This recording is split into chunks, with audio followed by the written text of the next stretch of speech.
रूपा कुमारी actually क्या है कि आदिम जनजाति की लड़की थी। इन्होंने पास किया, इनका 217 हिंदी सीट के लिए इन्होंने अप्लाई किया था और 217 का डीबी होता है और 217 का डीबी होता है और 217 का ही सिलेक्शन होता है। और जब 217 का ही सिलेक्शन होता है तो रूपा कुमारी निकल वहाँ से बाहर होती है। तो आखिर बीच में कौन सा ऐसा आदमी है जो घुस जाता है जिसका बिना डीबी को वो लेटरल एंट्री उसको मिल जाता है। मेरा डीबी तो 37 सीटों पे ही हुई थी, तो हम बाहर हो गए। तो वहाँ पे अभी भी टीजीटी का एक सीट खाली है, तो वो मुझे दिया जाता। और या फिर ये भी होता है कि नीलम जिनका रैंक बहुत ज़्यादा अच्छा था उनको एसटी में रखा जाता और मुझे आदिम जनजाति में रख लिया जाता, तो हम दोनों आ जाते। जेसीसी ने जो नंबर अंकित किया गया है उनके द्वारा त्रुटिपूर्ण रिजल्ट की प्रकाशन की गई है। जब इस मामले को आयोग को हम लोग ने दिया तो आयोग ने सम्मन दे करके नोटिस दे करके उनको आज हियरिंग में बुलाया गया था और हियरिंग में जो उन्होंने अपनी शपथ में दिया उन्होंने पूरा क्लैरिफाई नहीं कर पाए, तो उनको नेक्स्ट डेट दिया गया है। जेसीसी का गाइडलाइन है कि अगर आदिम जनजाति का बच्चा स्वतः आ जाता है तो उसके लिए हम अलग से सीट क्रिएट करके नहीं देंगे। ठीक है, ये चीज़ उसमें लिखा हुआ है, लेकिन क्या ये तो नहीं लिखा हुआ ना कि स्वतः एक से ज़्यादा नहीं आ सकता। आदिम जनजाति के 15 सीटों में हाँ। मात्र 3 लोगों को ही डाला गया है, तो जब सीट खाली है तो रूपा कुमारी उसमें क्यों नहीं है? कल्याण विभाग ने कार्मिक को एक लेटर दिया कि भैया रूपा कुमारी की नियुक्ति होनी चाहिए। कार्मिक ने भी जेसीसी के सेक्रेटरी को लिखा कि उसकी होनी चाहिए, लेकिन जेसीसी के सेक्रेटरी इतने हठी और इतने मतलब उनके ऊपर जो क्या अपने आप को समझते हैं झारखंड में कि मेरे ऊपर कोई आका का हाथ है, हमको कोई कुछ नहीं करेगा कानून में, तो वो अपनी ताकत को दिखा रहे हैं। जब आपका एक सीट बच जा रहा है तो ये सीट अलॉट क्यों नहीं किया गया रूपा कुमारी को? इवन ये भी जेएसएससी गाइडलाइन में था कि जब टीजीटी के योग्य उम्मीदवार नहीं मिलते हैं तो वो उसी वैकेंसी में उस खाली सीट को सीधी नियुक्ति द्वारा भरा गया। तो अब तक ये सीट रूपा कुमारी को क्यों अलॉट नहीं किया गया? जेसीसी के जो अधिकारी आए थे उनका कहना है कि हिंदी सब्जेक्ट के लिए, हिंदी विषय के लिए एक ही सीट था, वो हम भर चुके हैं, तो आपको हम नहीं भर सकते हैं। लेकिन और 12 सीटें जो खाली हैं उसका क्या होगा? झारखंड राज्य 2000 के आसपास अलग हुआ था और अभी 26 साल हम लोग सफर कर रहे हैं और 26 साल में हजारों नहीं अरबों रुपया आदिम जनजाति के लिए यूटिलाइज किया जा चुका है। लेकिन कितने डॉक्टर्स आदिम जनजाति के हैं, कितने इंजीनियर्स हैं, कितने अधिकारी हैं? 26 साल में कम से कम 26 अधिकारी तो आदिम जनजाति को झारखंड सरकार को दिखाना चाहिए। मिले कि नहीं मिले? नहीं मिले, नहीं मिले हैं। मैडम से उम्मीद है कि मैडम उस पर, हमारे केस पे थोड़ा ध्यान देंगे और मुझे न्याय मिलेगा मैडम से। अब इस वक्त हम राजधानी रांची के जेल मोड़ स्थित अतिथिशाला में हैं। आपको बता दें कि राष्ट्रीय अनुसूचित जनजाति आयोग का 3 दिनों का कोर्ट यहाँ पर लगा हुआ है। आज पहला दिन है और ऐसे ऐसे मामले आ रहे हैं जो आपको कभी सुनाए भी नहीं दिए होंगे, लेकिन मामले की गंभीरता में जब आप जाएंगे ना तो लगेगा कि भाई आदिवासियों के साथ क्या ही हो रहा है। फिलहाल हमारे साथ रूपा कुमारी है। रूपा कुमारी आदिम जनजाति समुदाय से आती हैं। ऐसे तो ये असुर हैं, असुर समुदाय से आती है, लेकिन इनका जो वर्ग है ये आदिम जनजाति वर्ग में आती है। और साल 2023 में जेएसएससी के द्वारा पीजीटी परीक्षा आयोजित की गई थी, उसमें रूपा ने अच्छे अंक लाए, लेकिन इनका चयन नहीं हो पाया। और चयन क्यों नहीं हो पाया पूरा मामला समझेंगे, लेकिन ये जो मामला है ना अभी फ़िलहाल एसटी आयोग में भी चल रहा है। पूरे मामले को समझते हैं। आज पहली हियरिंग थी, हियरिंग के बीच जेसीसी के जो अधिकारी यहाँ पर आए थे ना जवाब नहीं दे पाए। अगली जवाब के लिए दूसरा डेट लेने की बात कही है। मामला पहले आपको पूरा समझाते हैं। हमारे साथ मनोज अगरिया जी हैं, आदिम जनजाति जो इनकी समिति चलती है उनके ये प्रदेश अध्यक्ष हैं। पूरी जानकारी समझते हैं क्या मामला है, एक छात्र को एसटी आयोग क्यों आना पड़ गया, और जेएसएससी एग्ज़ाम को क्लियर करने वाली छात्रा यहाँ पर आई है, परेशान दिख रही है, अंदर भी काफ़ी परेशान लग रही थी। अगली डेट जब सुनाई दी तब भी ये परेशान है। मामला क्या है जो आप एसटी आयोग के आज इस कोर्ट में आए हैं? मैं डॉक्टर मनोज कुमार अगरिया, झारखंड आदिम जनजाति विकास समिति के प्रदेश अध्यक्ष। झारखंड में आदिम जनजाति के संरक्षण और सुरक्षण के लिए मैं काम कर रहा हूँ और इसी बीच हमारा रूपा कुमारी का आवेदन हमारे पास आता है कि हमने इस तरह की हमारी समस्याएं हमारे पास आई हैं। तो हमने जब इस पहलू को, इस मामले को जांच किया तो जांच में पाया कि झारखंड में जो कानून है वो झारखंड में ही लागू नहीं हो पा रहा है। खास करके जो कार्मिक प्रशासनिक सुधार राजभाषा की जो 55-55 का जो आदेश है कि आदिम जनजाति को 2% आरक्षण दिया गया है, उसका पालन जो होना चाहिए राज्य स्तर और जिला स्तर पे गाइडलाइंस किया गया है, और लेकिन उसको पालन नहीं किया जा रहा है पूरी तरीके से। और हमारी आदिवासियों की सरकार है और पूरी तरह से ये मामला सारे जगहों पे, जिला स्तर पे या राज्य स्तर पे आदिम जनजाति के हित पे कार्य किया नहीं जा रहा है। लेकिन सरकारें ना बहुत काम कर रही हैं, कह रही हैं कि आदिम जनजाति के लिए हम बहुत काम कर रहे हैं, बहुत स्पेशल फंड आता है उनके लिए, और स्पेशल हर जगह में, नौकरी में या पढ़ाई में, हर जगह में स्पेशल सीटें होती हैं। तो आज इस बच्ची को एसटी आयोग क्यों आना पड़ गया? मैम, इस विषय पे हम एक चीज़ बात बताना चाहेंगे कि हमारा झारखंड राज्य 2000 के आसपास अलग हुआ था और अभी 26 साल हम लोग सफ़र कर रहे हैं, और 26 साल में हज़ारों नहीं अरबों रुपया आदिम जनजाति के लिए यूटिलाइज किया जा चुका है। लेकिन कितने डॉक्टर्स आदिम जनजाति के हैं, कितने इंजीनियर्स हैं, कितने अधिकारी हैं? 26 साल में कम से कम 26 अधिकारी तो आदिम जनजाति को झारखंड सरकार को दिखाना चाहिए। मिले कि नहीं मिले? नहीं मिले हैं, नहीं मिले हैं।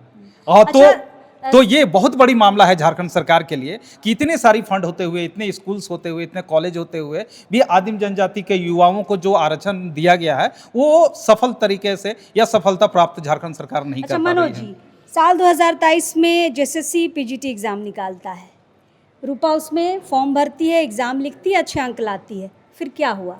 देखिए, इस मामले में जेसीसी की जो बात है, जेसीसी ने जो नंबर अंकित किया गया है उनके द्वारा त्रुटिपूर्ण रिजल्ट की प्रकाशन की गई है। जब इस मामले को आयोग को हम लोग ने दिया तो आयोग ने समन दे करके, नोटिस दे करके उनको आज हियरिंग में बुलाया गया था, और हियरिंग में जो उन्होंने अपनी शपथ में दिया उन्होंने पूरा क्लैरिफाई नहीं कर पाए, तो उनको नेक्स्ट डेट दिया गया है कि नेक्स्ट हियरिंग में वो आएंगे और अपनी स्पष्टीकरण और रूपा कुमारी के मामले को स्पष्ट तरीके से आयोग के सामने रखा जाएगा। हुआ क्या था, हम थोड़ा सा समझना चाह रहे हैं। रूपा के साथ देखिए, रूपा कुमारी एक्चुअली क्या है कि आदिम जनजाति की लड़की थी, इन्होंने पास किया, इनका 217 हिंदी सीट के लिए इन्होंने अप्लाई किया था, और 217 का डीबी होता है, और 217 का डीबी होता है, 217 का ही सिलेक्शन होता है, और जब 217 का ही सिलेक्शन होता है तो रूपा कुमारी निकल वहाँ से बाहर होती है। तो आखिर बीच में कौन सा ऐसा आदमी है जो घुस जाता है जिसका बिना डीबी को वो लेटरल एंट्री उसको मिल जाता है? तो इसी बात को जब जांच किए तो रितेश बा नामक एक व्यक्ति जो है नॉन वर्किंग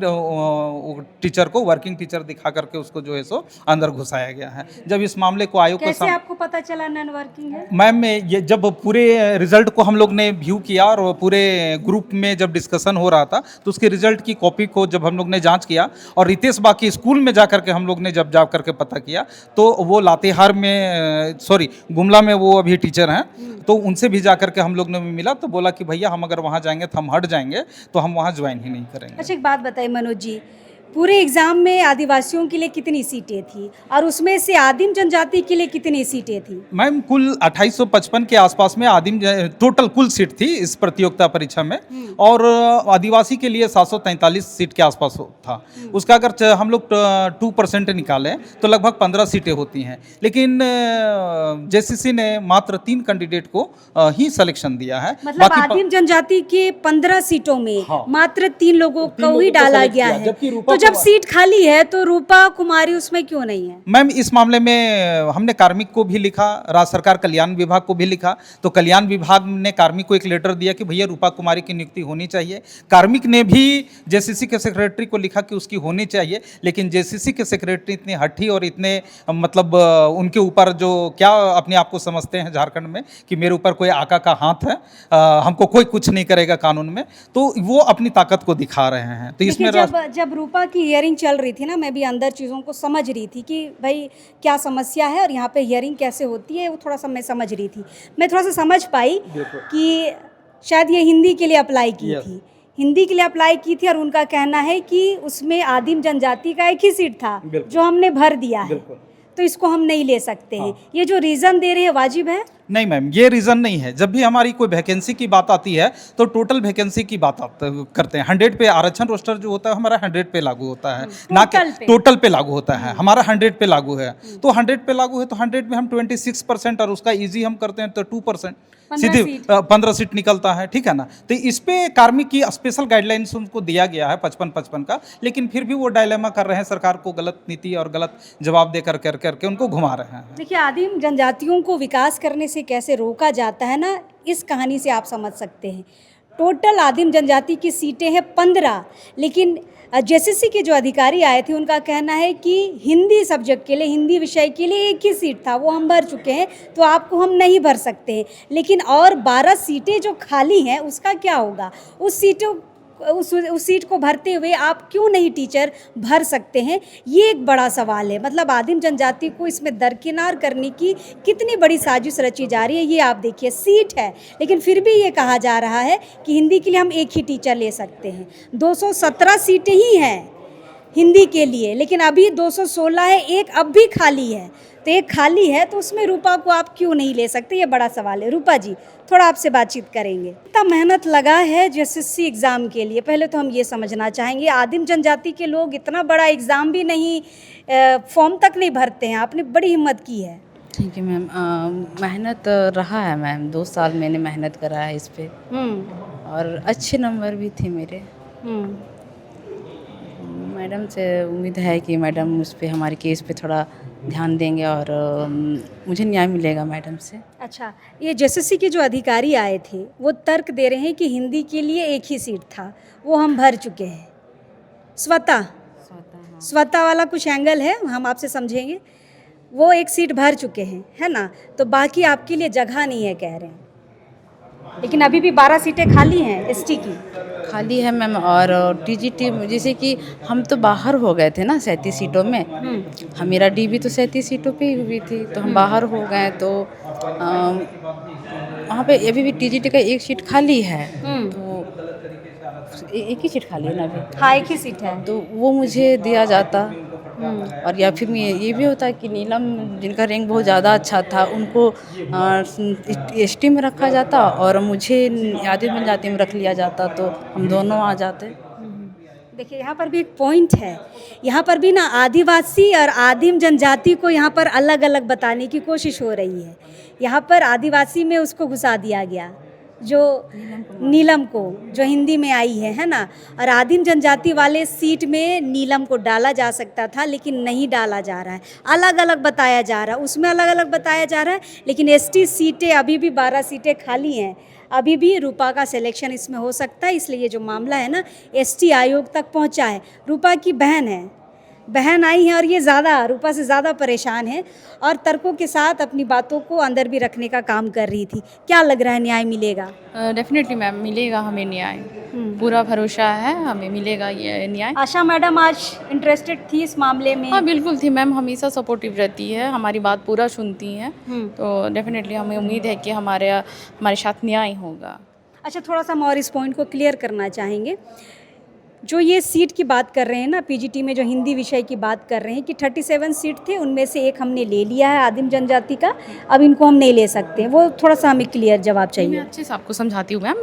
एक्चुअली हिंदी में 217 सीटें हैं, ठीक है, सारे कैटेगरीज को बांटा गया, जिसमें से हिंदी में एसटी का 37 सीट बनता है, ठीक है, 37 सीट बनता है, जिसमें से जो जेएसएससी का गाइडलाइन है कि अगर आदिम जनजाति का बच्चा स्वतः आ जाता है तो उसके लिए हम अलग से सीट क्रिएट करके नहीं देंगे, ठीक है, ये चीज़ उसमें लिखा हुआ है। लेकिन क्या ये तो नहीं लिखा हुआ ना कि स्वतः एक से ज़्यादा नहीं आ सकता? स्वतः एक से तो ज़्यादा भी आ सकते हैं ना, ये तो नहीं लिखा कि स्वतः आ जाएंगे तो नहीं। चलिए ठीक है, स्वतः आ गए तो अलग से नहीं करेंगे। क्या स्वतः 2 नहीं आ सकते, 4 नहीं आ सकते, 5 नहीं आ सकते? स्वतः आ सकते हैं मैम, और ये स्वतः में ही है, क्योंकि जो सीट खाली है उसके लिए कोई एसटी कैंडिडेट फाइट नहीं कर रहा है। आप जब 217 का लिस्टिंग करेंगे तो ये कहीं तो होगी ना। बिल्कुल, 217 का अगर आप लिस्टिंग करेंगे, मेरिट बनाइए, तो कहीं से मेरिट में थी ना। तो ये फिर आप कैसे कह सकते कि स्वतः वही आई, स्वतः ये कैसे नहीं आ रही है? ये भी तो आ रही है। इसमें एक बात हम जो समझ पाए हैं कि अभी भी एसटी की 12 सीटें खाली हैं, है ना। आदिम जनजाति में सिर्फ 3 टीचरों को ही डाला गया है, अभी भी बाकी है 12 सीटें, उसमें क्यों नहीं डाला जा सकता है? इसमें मैं क्लियर करूँगी कि अभी जो जेएसएससी का जो वैकेंसी है उसमें एक सीट खाली दिखाया जा रहा है, खाली दिखाया जा रहा है, लेकिन वो टीजीटी वाला में टीजीटी की सीमित भर्ती में दिखाया गया है, लेकिन वो टीजीटी की सीमित भर्ती का खाली नहीं होना चाहिए, वो सीधी नियुक्ति की होनी चाहिए। एक रितेश बाग कैंडिडेट है जो सीमित भर्ती का है, उसने 2 टाइप का वैकेंसी था, मतलब वैकेंसी एक है लेकिन टाइप 2 है। एक सीमित भर्ती जो टीजीटी में वर्किंग होते हैं, तो जब उनके लिए वैकेंसी 100 में से 25% सीमित भर्ती के लिए सीट अलॉटमेंट थे, 54 सीट, तो फिर रितेश बा अपनी सीमित भर्ती में जाते हैं ना कि सीधी नियुक्ति में। उनका सीधी नियुक्ति में हो गया। जस्ट बिकॉज ये बोला जा रहा है कि उनके मार्क्स अच्छे हैं इसलिए वहाँ जाएंगे, तो सीधी नियुक्ति का सीट वो नहीं ना ले सकते हैं। और अगर सीधी जस्ट बिकॉज उसके नंबर ज़्यादा हैं तो वो वहाँ चले गए, तो नीलम कुमारी के ज़्यादा है तो वो सिर्फ एसटी में क्यों नहीं रहे? जस्ट बिकॉज आपने ये बोल रखा है कि स्वतः आ जाने पे, तो स्वतः एक ही बच्चा आएगा या स्वतः 2 3 4 5 भी आ सकते हैं? बिल्कुल बिल्कुल आ सकते हैं ना, कोई और तो नहीं है। जब आपका एक सीट बच जा रहा है तो ये सीट अलॉट क्यों नहीं किया गया रूपा कुमारी को? इवन ये भी जेएसएससी में बोला गया है, गाइडलाइन में था कि जब टीजीटी के योग्य उम्मीदवार नहीं मिलते हैं तो वो उसी वैकेंसी में उस खाली सीट को सीधी नियुक्ति द्वारा भरा गया। तो अब तक ये सीट रूपा कुमारी को क्यों अलॉट नहीं किया गया? देखिए, बहुत सारे पॉइंट है जिनमें इनको लिया जा सकता था, लेकिन यहाँ पे जेएसएससी क्यों नहीं ले रही है, यही संशय का विषय है और शायद इसलिए यह मामला एसटी आयोग पहुँचा है। पहली हियरिंग थी आप लोगों की, पहली हियरिंग थी, दूसरा डेट अभी आगे मिलेगा इनको, क्योंकि जेएसएससी सारे सवालों का जवाब नहीं दे पाया है। उनको जवाब के लिए अगला डेट में फिर से आना होगा और हमें लगता है कि जॉब लगभग मिल जानी चाहिए। जिस तरीके का यहाँ पर गाइडलाइन दिया गया है और जिस तरीके से आदिम जनजाति के लिए सीटें रखी गई हैं, उस हिसाब से इनको जॉब मिलना लगभग तय है। लेकिन ये तय तब कंफर्म हम समझेंगे जब जेएसएससी दूसरी बार हियरिंग में आएगा और अपनी बातों को रखने का काम करेगा। हाँ, और है कि जो झारखंड सरकार का जो हमें अनुसूचित जनजाति का जो आरक्षण रोस्टर है 26% है, तो 217 का जब आप 26% निकालेंगे तो आपका उससे ज़्यादा सीट बनती है, लेकिन वो भी सीट हमें नहीं मिली है। एसटी में एटलीस्ट 54 सीट बन रहा था जिसमें से 37 सीट दिया गया है। मतलब आप हर एंगल से देखिए तो सीट निकल रहा है, सीट निकल रहा है, रूपा उसमें जा सकती है और सीट खाली भी है। बिल्कुल एसटी कैटेगरी में 12 सीटें अभी भी खाली हैं। चलिए देखते हैं अगली हियरिंग में क्या होगा। लेकिन आदिम जनजाति का बच्चा जब इतनी मेहनत करके किसी बड़े पद में जाना चाह रहा है, अच्छी जगह नौकरी करना चाह रहा है, फिर इस तरीके से क्यों फंसाने की बात आती है, ये शायद इस अबुआ राज में, इस अबुआ सरकार में रह रहे लोगों को सोचने की ज़रूरत है और ऐसे बच्चों को भाई नौकरी देने की ज़रूरत है। आप कहते हैं कि हम आदिम जनजाति के लिए इतना काम कर रहे हैं, विकास के लिए इतना काम कर रहे हैं, और एक बच्ची को अपनी जॉब के लिए एसटी आयोग जाना पड़ रहा है।